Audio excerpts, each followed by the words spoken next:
আসসালামু আলাইকুম ওয়া রাহমাতুল্লাহি ওয়া বারাকাতুহু। সম্মানিত দর্শক, সকলে কেমন আছেন কমেন্টে লিখবেন। আমরা আপনাদের দোয়াতে আলহামদুলিল্লাহ অনেক ভালো আছি। তো আজকে আপনাদের সামনে অনেক গুরুত্বপূর্ণ একটি ভিডিও নিয়ে উপস্থিত হলাম। সেই ভিডিওটি হলো আমরা অনেকেই মিথ্যা মামলাতে ভুগি। বাংলাদেশের মধ্যে প্রায় মানুষই আমরা মিথ্যা মামলায় ভুগি এবং হুজুরদের কাছে যাই বলি, হুজুর মিথ্যা মামলা থেকে রেহাই পাওয়ার আমল কি? তো আজকে আপনারা এই ভিডিওটির মধ্যে পেয়ে যাবেন কিভাবে আমরা মিথ্যা মামলা থেকে রেহাই পাবো এবং সেটা কোরআন থেকে শিখব। কোরআনের আয়াত দ্বারা সেই সমাধানে যাব আমরা।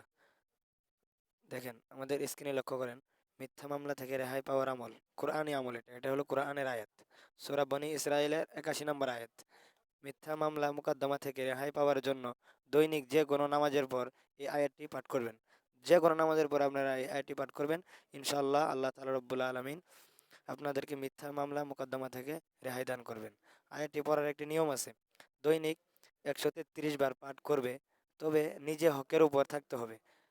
আপনারা যদি নিজে হকের উপর না থাকেন এবং আল্লাহ তাআলার কাছে মিথ্যা মামলা থেকে রেহাই চান, তাহলে তা সম্ভব হবে না।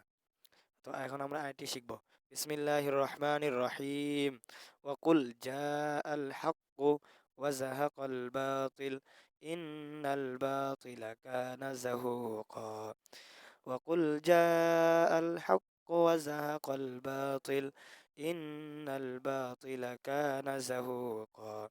وقل جاء الحق وزهق الباطل إن الباطل كان زهوقا. তো আমাদের এই ভিডিওটি আজকে আপনাদেরকে এই পর্যন্তই। তো আমাদের ভিডিওটি ভালো লাগলে আপনারা এই চ্যানেলটিকে সাবস্ক্রাইব করে রাখতে পারেন এই সমস্ত আমলের ভিডিও দৈনিক পেতে। আসসালামু আলাইকুম ওয়া রাহমাতুল্লাহ।